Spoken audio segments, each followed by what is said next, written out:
O dinheiro sempre teve valor ou a gente apenas decidiu acreditar nisso?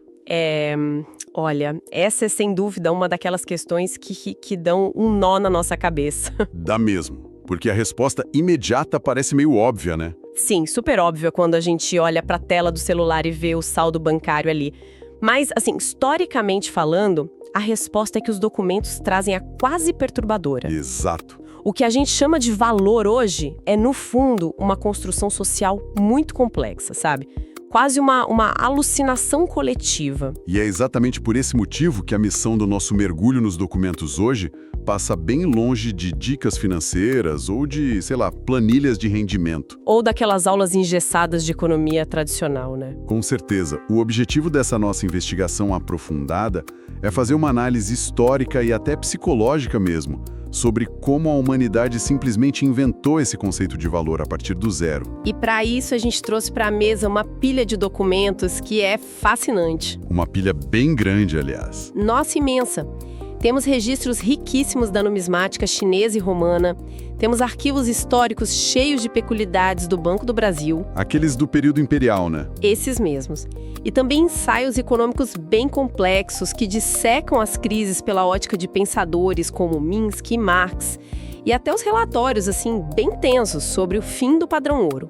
É um verdadeiro dossiê sobre a maior invenção humana. Mas antes da gente dar o primeiro passo por esses arquivos, eu acho que é fundamental a gente fazer um aviso bem claro de imparcialidade para quem está ouvindo a gente. Ah, sim, super importante bater nessa tecla. Porque a nossa investigação cruza textos que abordam visões econômicas muito diferentes, que muitas vezes batem de frente umas com as outras, sabe? Totalmente. De um lado dessa pilha, a gente tem análises liberais ferrenhas que defendem o livre mercado, alertando para os perigos do monopólio estatal sobre o dinheiro. E do outro lado, a gente tem perspectivas de base marxista, que criticam a própria essência do sistema capitalista e essa financiarização extrema da sociedade. Então, só para deixar claríssimo, a nossa análise aqui não toma absolutamente nenhum partido político e também não oferece qualquer tipo de aconselhamento financeiro. Zero aconselhamento financeiro. O objetivo aqui é relatar, de forma puramente investigativa, o que esses documentos nos mostram e decodificar esses fatos de forma neutra. Perfeito. As regras do jogo estão na mesa. Então vamos entrar no modo debug. Maravilha. Por qual parte desse quebra-cabeça histórico a gente começa, então? Olha, eu acho que a gente tem que voltar para a estaca zero, para a maior dor de cabeça logística da antiguidade, que é o escambo. Ah, o famoso escambo. Pois é.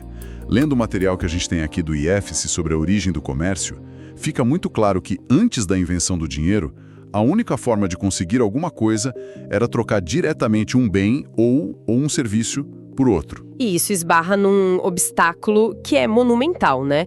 Um obstáculo que os economistas apelidaram de dupla coincidência de desejos. Dupla coincidência de desejos. Explica um pouco mais como isso funcionava na prática. O que chama muito atenção nos relatos dessa época é a ineficiência brutal de tentar sobreviver assim. Porque a gente tende a romantizar o escambo, né? Eu troco uma maçã por uma pera e tudo certo. Como se fosse simples. Exato. Mas imagina o desperdício colossal de tempo e energia vital. Pensa que uma pessoa passou meses cultivando trigo. E agora ela tem um cesto cheio dele, mas precisa de um par de sapatos para o inverno que está chegando. Certo. O desafio dessa pessoa não é apenas achar um sapateiro na vila. O buraco é mais embaixo. Muito mais embaixo. O desafio é achar um sapateiro que naquele dia específico, naquela hora específica, esteja precisando desesperadamente de um cesto de trigo. O que, convenhamos, é quase um milagre estatístico, né? As chances disso acontecer na hora certa era quase zero. Sim, quase zero. A pessoa, coitada, podia ter que trocar o trigo por lenha com um lenhador primeiro, para depois tentar trocar a lenha por sapatos com o sapateiro. Isso se o sapateiro estivesse com frio e precisando de lenha naquele dia. Pois é. A maior parte da energia produtiva das primeiras sociedades era engolida apenas pela busca exaustiva por parceiros comerciais compatíveis. Isso impedia totalmente o crescimento, a inovação e até a expansão das próprias aldeias. A economia estava completamente amarrada pela falta de um tradutor universal. E aí que os nossos documentos apontam o surgimento da primeira grande tecnologia monetária de sucesso, o metal. O grande salvador da pátria daquela época. Ele entra em cena justamente para matar essa necessidade absurda da dupla coincidência. Temos marcos históricos impressionantes aqui nas nossas fontes. Olha só, a primeira moeda cunhada oficialmente de que se tem notícia surgiu na região da Lídia. Lá pelo rei Creso, né? Exatamente, pelo rei Creso lá no século 6 a.C. E logo depois a gente vê a dracma circulando na Grécia Antiga por volta de 535 a.C. e o denário romano ganhando muita força em 211 a.C. E se a gente conectar isso ao comportamento humano da época, a adoção do metal está muito longe de ser um acidente histórico. Como assim? É que, pensa bem, por que a humanidade concordou com o ouro e a prata e não com pedrinhas? Ou conchas infinitas, ou folhas de árvore? Verdade. Tinha que ter um motivo forte. O metal resolveu o enigma porque ele possuía duas características físicas vitais e, assim, inegociáveis: a escassez e a durabilidade. Escassez e durabilidade. Isso. A escassez natural impedia que qualquer pessoa criasse dinheiro do nada no quintal de casa.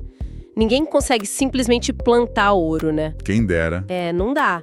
E isso garantia que o esforço contido ali, o tempo gasto para minerar e refinar, mantivesse seu valor. E a durabilidade permitia armazenar esse esforço para o futuro. Faz todo sentido. Porque um saco de trigo apodrece se ficar guardado. Uma vaca adoece e morre, mas a moeda de prata não, ela continua lá intacta.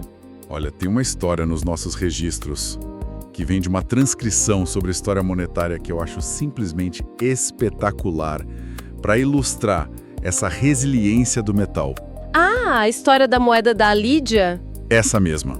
O pesquisador relata ter nas mãos um stater da Lídia, que é a moeda do próprio rei Creso que a gente acabou de mencionar. E assim, um pedacinho de metal meio amassado que viajou mais de 2.600 anos no tempo. É muito tempo. E cruzou uns 15 mil quilômetros de espaço até chegar aos dias de hoje. E o mais absurdo de tudo isso é o seguinte: pelo simples peso do ouro contido ali, ignorando completamente o imenso valor histórico e de museu da peça, essa moeda ainda pode ser trocada no mercado de hoje por comida, roupas e abrigo. Gente, isso é literalmente uma cápsula do tempo de poder de compra. Uma cápsula do tempo, exato. O sistema metálico, ele ancorou a confiança das sociedades, porque o valor ali não dependia da palavra ou da promessa de nenhum rei ou político. O valor dependia das leis da física e da química. Estava ali, palpável. Mas, como acontece com toda invenção humana que ganha muita escala, essa solução esbarrou em novos limites assim que o comércio começou a cruzar oceanos e continentes. Sim, a expansão comercial trouxe um novo pesadelo. Beleza, vamos por partes para tentar desempacotar isso. O metal aniquilou o escambo, mas gerou um gargalo logístico que era apavorante. Foi o pesadelo de transporte. Conforme as feiras comerciais cresceram e as rotas se expandiram para muito além das fronteiras locais, carregar o próprio patrimônio virou um fardo pesado e, pior, um perigo de vida constante. Com certeza. É só a gente imaginar uma caravana comercial precisando atravessar semanas de desertos, montanhas e florestas. Carregando sacas e mais sacas pesadíssimas de moedas de bronze ou de prata no lombo de animais. Aquilo era um imã agitante para saqueadores e bandidos, né? Sem contar o próprio custo de transporte, a alimentação dos animais, os guardas, tudo isso comia o lucro das operações. E essa pressão logística intensa é o que nos empurra direto para os arquivos sobre a China antiga. Mais especificamente durante as dinastias Tang e Song. Isso, e é lá que a gente presencia um dos maiores saltos psicológicos e também de engenharia econômica de toda a humanidade. O que ocorreu na região de Sichuan é um divisor de águas absoluto. Foi lá que os mercadores, totalmente exaustos de carregar toneladas de moedas de bronze para cima e para baixo, começaram a depositar esse peso absurdo em espécies de casas de câmbio locais. Casas improvisadas por famílias de muita confiança na região, né? Exato. E aí vem a mágica. Quando eles deixavam o metal pesado lá, Eles recebiam em troca um simples pedaço de papel de amoreira, impresso com os caracteres oficiais, que eles chamavam de jiaozi. E aqui a gente precisa parar uns segundos e pensar no absurdo que isso significava para a mentalidade da época, porque é literalmente o nascimento do papel moeda. É uma loucura se você pensar com a cabeça deles. Imagina o nível de convencimento e de confiança necessário para um comerciante entregar dezenas de quilos do seu metal precioso, fruto do seu suor, e aceitar ir embora apenas com um pedaço de papel tingido na mão. A mudança de paradigma mental é brutal, porque o papel, diferente do ouro ou da prata, não tem absolutamente nenhum valor intrínseco. O valor material daquela folha solta era nulo. Custava centavos para ser feito. A grande virada mágica do jiaozi é que ele não era dinheiro em si, ele era uma promessa. Uma promessa, essa palavra é chave. Tratava-se da garantia inabalável de conversibilidade. Quem andava com aquele papel no bolso acreditava fielmente que, a qualquer momento, no dia que quisesse, poderia voltar à casa de câmbio e destrocar o bilhete pela exata quantidade de bronze que deixou lá. A abstração do dinheiro começa exatamente aí, nos nossos documentos. Sim. A confiança, que antes estava concentrada no peso físico do metal, é transferida para a reputação da instituição que guarda o metal. E essa ideia era tão eficiente e tão poderosa que esse papel de iniciativa privada dos mercadores rapidamente chamou a atenção do Estado chinês. O governo logo viu o potencial de controle ali. Pois é, durante a dinastia Song, o império assumiu o monopólio dessa invenção e passou a emitir os Wuizi, que eram notas impressas em escala industrial com matrizes de madeira, certificadas e carimbadas pelo próprio governo. E é super fascinante notar nos registros como essa transição do metal para o papel não aconteceu de forma limpa ou organizada em todos os lugares do mundo. Foi um caos em muitos lugares. Os governos tiveram que forçar essa aceitação muitas vezes através de improvisos curiosos e até meio desesperados para manter o controle do valor circulante. Arquivos históricos aqui do Brasil, a gente encontra exemplos maravilhosos e quase cômicos de como essa transição foi caótica por aqui também. Ah, os arquivos do período colonial e imperial são incríveis. Demais. Em 1808, a corte portuguesa foge das tropas de Napoleão e desembarca no Rio de Janeiro. De uma hora para outra, a máquina pública incha de um jeito bizarro, os gastos da coroa explodem para manter o luxo e simplesmente falta metal precioso no mercado para cunhar moedas e sustentar toda aquela nova estrutura gigantesca. Faltou dinheiro físico mesmo. E a solução encontrada por eles foi fundar o Banco do Brasil e já em 1810 colocar na rua os primeiros bilhetes de banco do país. Uma tentativa super direta de criar liquidez imediata, baseada puramente na promessa de pagamento da coroa portuguesa. Mas os documentos mostram que as soluções governamentais da época iam muito além da simples impressão de papel. Tinha muita gambiarra. Ah, sim, as gambiarras monetárias. Tem um caso nas fontes que é uma verdadeira bizarrice econômica. As famosas notas pro troco do cobre. Essa história é fantástica. O que aconteceu foi que o mercado brasileiro da época estava inundado, mas assim, lotado, de moedas de cobre falsificadas. O caos era tamanho que o Tesouro Nacional precisou imprimir cédulas de papel oficial com o único e exclusivo propósito de recolher essas moedas falsas de circulação. Ou seja, a gente vê o papel moeda, que teoricamente deveria ser algo superior e lastreado, sendo usado para tentar consertar o estrago gigantesco feito por um metal ruim e falsificado. E durante o período imperial também tinha a prática bizarra de carimbar moedas espanholas. O governo aplicava um carimbo enorme e pesado na base da força, em cima da prata estrangeira, para aumentar artificialmente o valor de face daquela moeda no Brasil. Tudo isso era uma tentativa de proibir que essa prata fugisse do país, obrigando que ela circulasse apenas dentro do território de Portugal e de suas colônias. Era um controle monetário feito literalmente na base da marreta. Na base da marreta mesmo. E essas tentativas físicas e desesperadas de manter a ordem nos levam direto para o estágio seguinte da nossa investigação. Que é onde a coisa fica um pouco mais sombria, né? Bastante.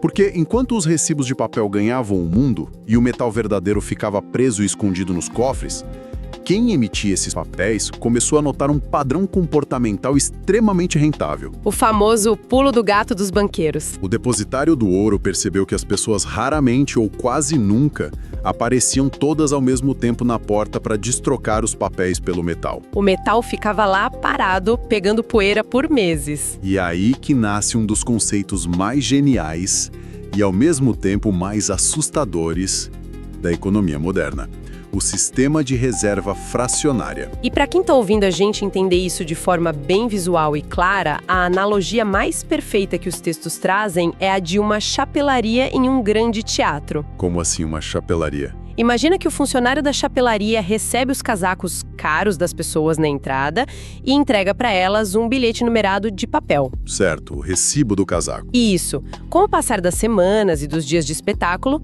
ele percebe que as pessoas nunca vão embora exatamente no mesmo minuto. O teatro tem várias saídas, a galera sai aos poucos. Então, esse funcionário tem uma ideia bem ousada. Ele começa a alugar alguns desses casacos escondido para pessoas na rua que estão com muito frio e pagam uma taxa por isso. Um aluguel arriscado. Muito. Mas ele mantém uma pequena fração de casacos pendurada nas araras do teatro, só por precaução, sabe? Caso alguém decida ir embora mais cedo do show. E se essa pessoa chegar, o casaco dela tá lá. Exato. Esse pequeno grupo de casacos que fica lá na arara, o grupo do só por precaução, é o que na economia e nos bancos a gente chama de encaixe compulsório. O banco guarda apenas uma fração do ouro real depositado e empresta todo o resto para outras pessoas, cobrando juros altos em cima de um dinheiro que não é dele. Espera aí. Se a gente aplicar essa lógica ao dinheiro real, a implicação disso é absurda. Significa que se 100 moedas entram num banco, ele guarda, digamos, só 10 moedas e empresta 90 para alguém. Isso mesmo. Aí a pessoa que pegou as 90 moedas emprestadas vai lá, compra uma casa ou material de construção e esse dinheiro, as 90 moedas, acaba parando na conta de outro banco. E a roda continua girando. Esse segundo banco pega as 90, guarda 9 e empresta 81. Eles dão na prática da coisa multiplicando recibos de papel que dão direito à mesmíssima moeda física original. Eles começaram a clonar o poder de compra do nada. É quase uma magia. É o chamado efeito multiplicador bancário. E o mais doido é que isso não é uma anomalia recente do nosso século. Isso foi institucionalizado há muitos e muitos séculos. Desde quando, mais ou menos? Os nossos registros mostram que, lá em 1668, os Sveriges Riksbank, lá na Suécia, já operava de forma muito semelhante a um banco central pioneiro, ajudando a pavimentar essa ideia de que os depósitos deveriam ser expandidos em forma de crédito para aquecer a economia do país. Só que o grande problema é que, assim como na nossa chapelaria imaginária, existe um risco oculto que é gigantesco. A famosa corrida aos bancos. Exato. O que acontece se no meio do espetáculo o teatro inteiro pega fogo e todo mundo, em pânico, corre para a chapelaria ao mesmíssimo tempo, exigindo o seu próprio casaco para ir embora? O sistema quebra no mesmo segundo. A ilusão inteira desmorona na frente de todo mundo. Porque não tem casaco para todo mundo. Não tem. A premissa inteira do sistema de reservas fracionárias é que o banco não tem o dinheiro de todo mundo guardado no cofre. Ele nunca teve. É uma aposta na calma das pessoas. Sim. E se um pânico generalizado se espalha, seja por um boato de WhatsApp ou por uma crise real na economia, e uma multidão corre para sacar os depósitos simultaneamente, a instituição é forçada a fechar as portas e declarar falência. O que faz aquele processo mágico de criação de dinheiro se inverter violentamente, sugando a liquidez das ruas e paralisando a economia inteira num efeito dominó. É o pesadelo de qualquer banqueiro. O que me levanta uma grande dúvida sobre essa parte específica da nossa investigação. Se os bancos e os governos descobriram tão cedo que podiam multiplicar esses recibos de papel adoidado, o que impedia que eles simplesmente perdessem a mão, sabe? Imprimissem promessas infinitas para bancar guerras, gerassem uma hiperinflação astronômica e destruíssem tudo de uma vez? Tinha que ter um freio nisso tudo. Pois é. O que segurava essa galera? O freio existia e era um freio bem pesado. Era o clássico e temido padrão ouro. Durante todo o século XIX, sob o olhar atento e a hegemonia da libra esterlina lá do Império Britânico, o padrão ouro atuou como o grande maestro punitivo do mercado global. E como era a regra desse jogo? A regra era inegociável. A emissão de qualquer nova nota de papel precisava obrigatoriamente ter um lastro correspondente em metal físico guardado num cofre em algum lugar. O papel ainda era só um recibo. Exatamente. O filósofo escocês David Hume descreveu maravilhosamente bem nos textos dele como isso criava um mecanismo de ajuste econômico que era totalmente automático e independente de políticos. E como funcionava esse ajuste mecânico na prática do dia a dia? A analogia que a gente pode usar é de um sistema de vasos comunicantes. Pensa num país que era muito produtivo e exportava muitos bens para o mundo. Ele recebia muito ouro de fora como pagamento, certo? Isso. Mais ouro entrando no cofre do país permitia que o governo imprimisse e colocasse mais dinheiro de papel em circulação. Faz sentido. Com mais dinheiro rodando internamente no país, as pessoas ficavam mais ricas, compravam mais coisas e os preços dos produtos ali dentro naturalmente subiam por causa da demanda. Lei da oferta e da procura. E aí vinha o truque. Com os preços mais altos internamente, os produtos daquele país começavam a ficar caros demais para os estrangeiros continuarem comprando. Ah, entendi. Aí as exportações daquele país começavam a cair, o fluxo de ouro estrangeiro parava de entrar no cofre e a balança comercial encontrava seu equilíbrio sozinha, como um relógio. Tudo isso sem a intervenção ou a canetada de nenhum político ou burocrata. Perfeito. Era uma algema física contra governos populistas ou gastadores. Eles não podiam simplesmente mandar imprimir dinheiro para ganhar a eleição porque o ouro não deixava. E essa disciplina alcançou seu ápice logo depois da Segunda Guerra Mundial, né?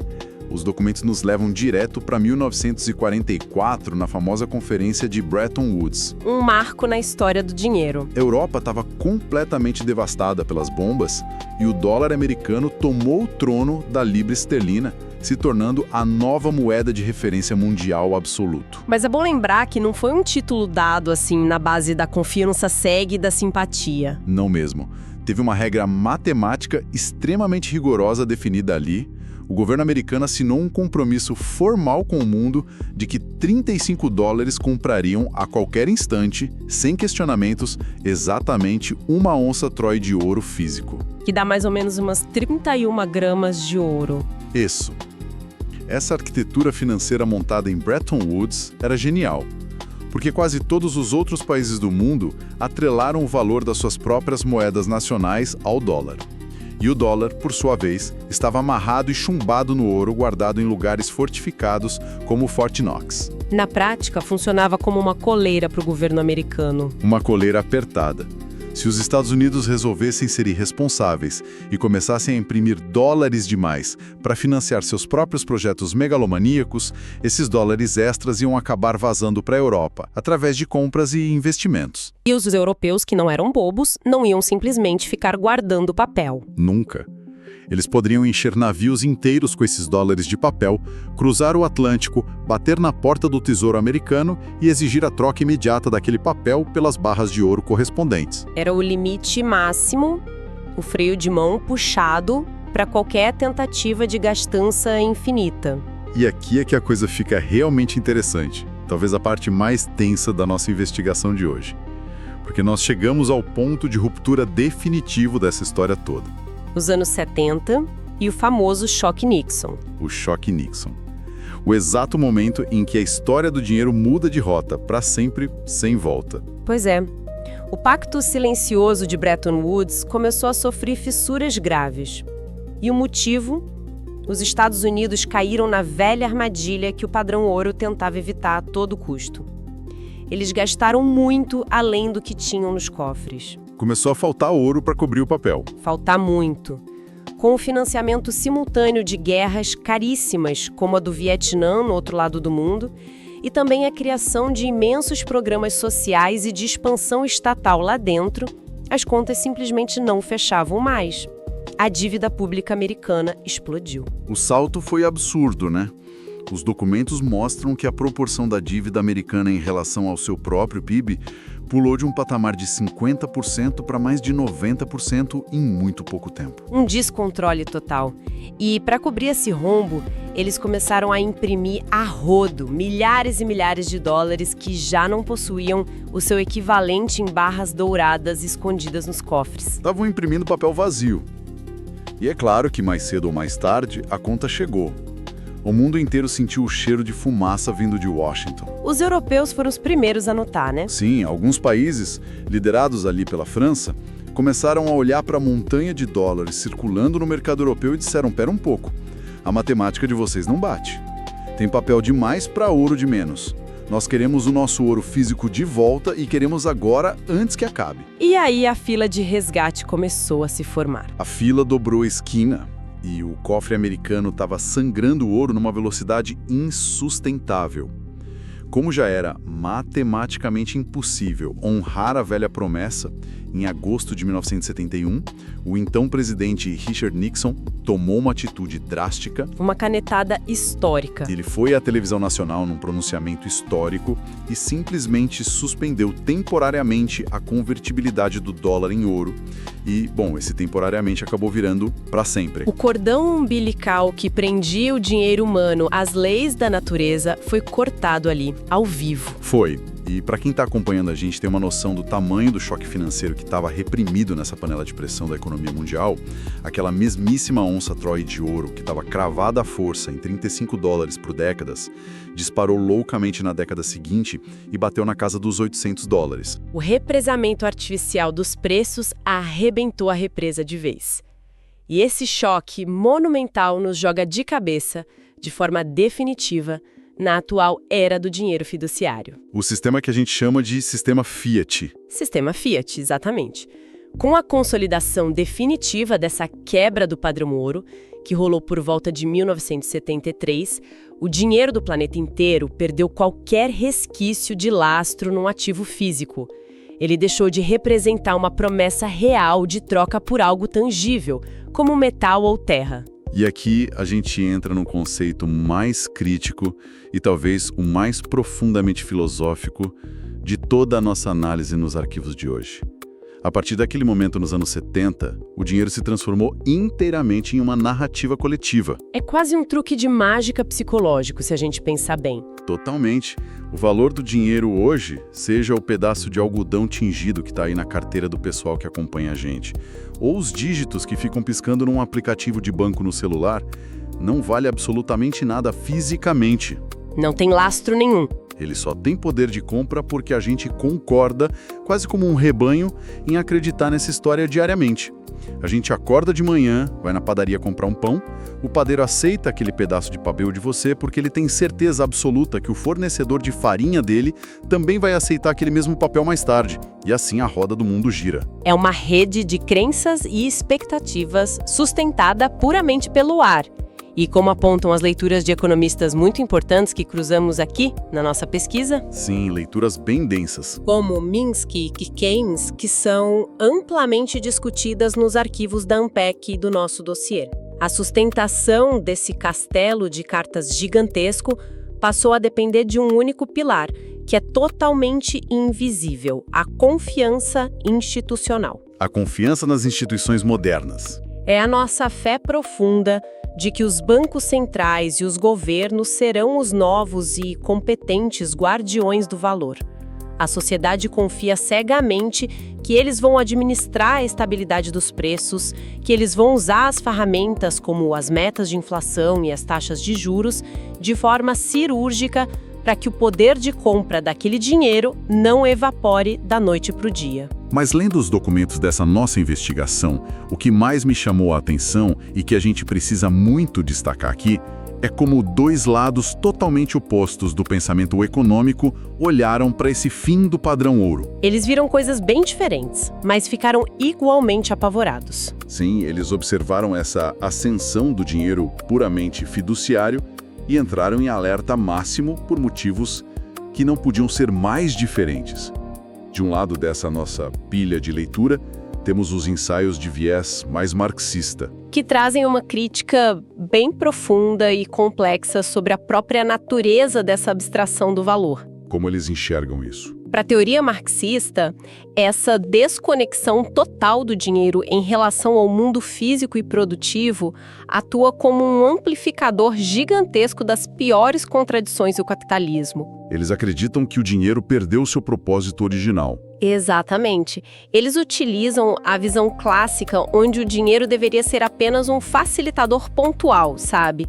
Uma ferramenta para fazer circular mercadorias reais, produtos físicos que as pessoas precisam para viver. Mas, a partir do momento em que não existe mais lastro, a acumulação do dinheiro se tornou um fim em si mesma.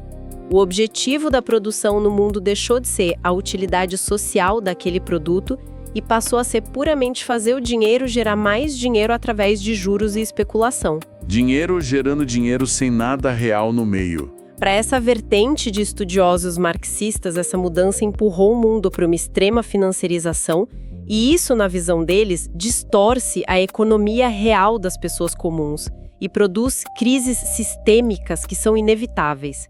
Cria-se uma riqueza ilusória enorme no mercado financeiro, nas bolsas de valores, enquanto as fábricas de verdade, a produção de alimentos e o trabalho humano ficam em segundo plano, espremidos pelas metas de lucro. E por outro lado, se a gente virar a página e olhar para o outro lado do espectro, a documentação traz a perspectiva puramente liberal, que bebe daquelas fontes bem mais antigas que defendiam o chamado free banking. O sistema de bancos livres, sem banco central regulando tudo. Isso.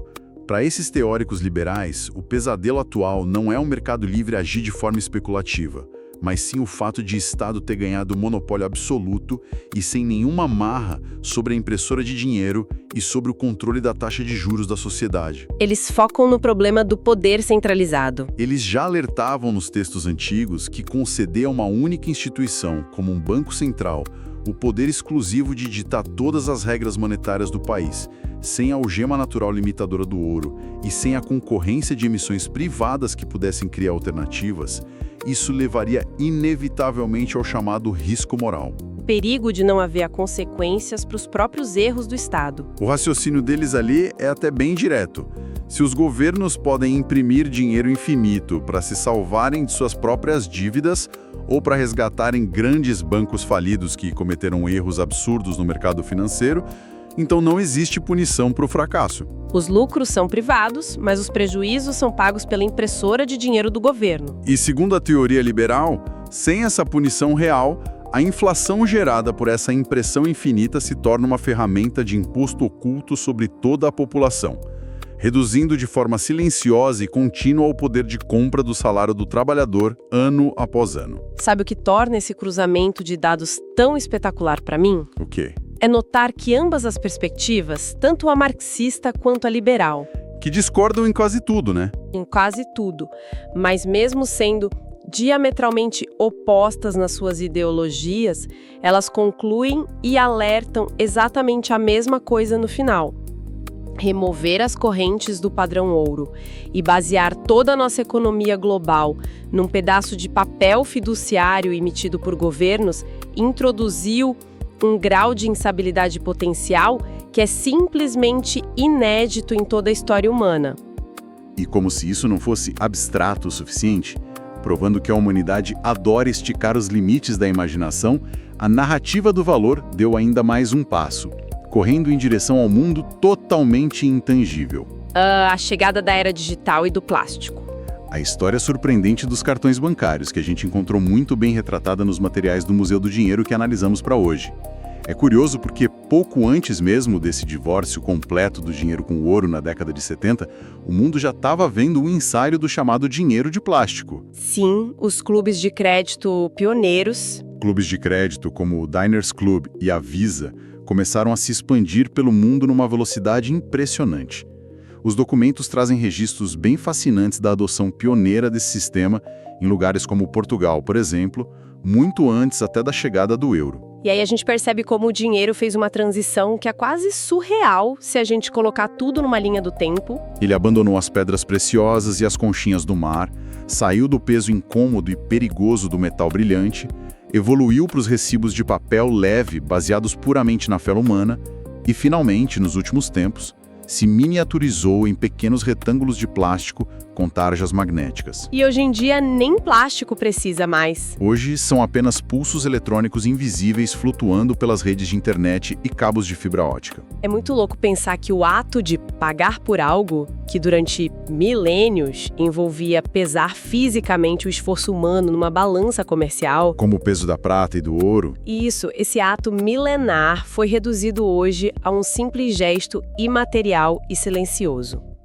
Aproximar um cartão de plástico ou a tela do celular no balcão de uma loja é confiar cegamente numa rede absolutamente vasta de cabos submarinos, bancos de dados em nuvem, criptografia complexa e acordos de liquidação entre instituições globais que a gente, na maioria das vezes, nem sabe quem são ou onde ficam. A materialidade do esforço diário de trabalho foi totalmente apagada do processo de troca. Totalmente. Então, o que tudo isso significa na prática para a gente hoje? Amarrando todos esses fios soltos desse nosso mergulho longo e profundo nos arquivos de hoje, a imagem que se forma na cabeça é de cair o queixo mesmo. Uma jornada épica da civilização. A humanidade começou a sua jornada tentando sobreviver, trocando conchas, cabeças de gado e tentando alinhar desejos impossíveis no velho escambo. Depois disso, passamos séculos e séculos pesando e avaliando pedaços redondos e pesados de ouro e prata brilhante. Para depois inventar os papéis carimbados nas montanhas remotas da China,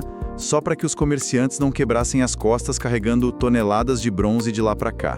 Atravessamos impérios inteiros, construindo tijolo por tijolo a complexidade gigantesca do sistema bancário e das reservas fracionárias, amarrando cada nota de papel na promessa reluzente matemática do padrão ouro, tentando evitar o caos absoluto da inflação infinita. Até que no fim das contas, nos anos 70, a gente simplesmente jogou essa âncora pesada do ouro fora. E decidimos mergulhar todos juntos, de mãos dadas, num oceano infinito de pura abstração matemática e financeira. é o que a gente vive hoje. O que fica claro com a leitura de toda essa pilha documental é que o saldo bancário que está iluminando a tela do celular de quem escuta a gente agora, ou até mesmo aquela nota amassada que está guardada na carteira, no fundo não passa de uma ilusão coletiva muito bem orquestrada. É um frágil, porém gigantesco voto de fé que a gente renova obrigatoriamente todos os dias. Uma fé na estabilidade contínua da economia global e, acima de tudo, na competência invisível e inabalável dos bancos centrais. E olha, se a gente tentar olhar um pouquinho para o horizonte, projetando o que pode acontecer no futuro a partir do que lemos nesses documentos históricos, basear toda a engrenagem astronômica do comércio global e das relações internacionais inteiramente na crença institucional e no papel fiduciário, é jogar um jogo de altíssimo risco, sabe? E jogar sem nenhuma rede de proteção embaixo. A história cobra seu preço. A história, como a gente viu várias vezes hoje, é bem implacável ao nos alertar que sistemas puramente fiduciários eventualmente sofrem tensões severas e rupturas dolorosas. Os textos técnicos da nossa pilha de arquivos narram de forma bem recorrente e documentada momentos perigosos do passado recente em que o sistema financeiro atual simplesmente piscou. E quando ele pisca, o mundo todo treme. Treme muito. É verdade, claro, que ao se libertar das antigas amarras limitadoras metálicas do ouro, o mundo experienciou uma era de crescimento econômico e de aceleração tecnológica que foram assombrosas nas últimas décadas. A prosperidade aumentou, mas o preço desse milagre fiduciário foi incubar vulnerabilidades sistêmicas que antes, com o peso do metal limitando tudo, eram simplesmente impossíveis de existir. As bolhas de crédito. Exato. Os registros que lemos destacam uma hipertrofia silenciosa e contínua da despesa pública na maioria das nações nas últimas décadas, combinada com um apetite gigantesco e irracional por risco no mercado financeiro privado, que desagou e explodiu nas grandes crises financeiras recentes. Crises globais, onde a alavancagem excessiva fez a economia do planeta inteiro cambalear à beira do abismo. E o castelo de cartas global só não caiu definitivamente na nossa cabeça porque os emissores, os grandes bancos centrais, correram para injetar ainda mais dessa mesma fé impressa no sistema, comprando dívidas e resgatando os falidos. Os bancos centrais e comerciais ganharam a capacidade quase divina de moldar a realidade econômica, né?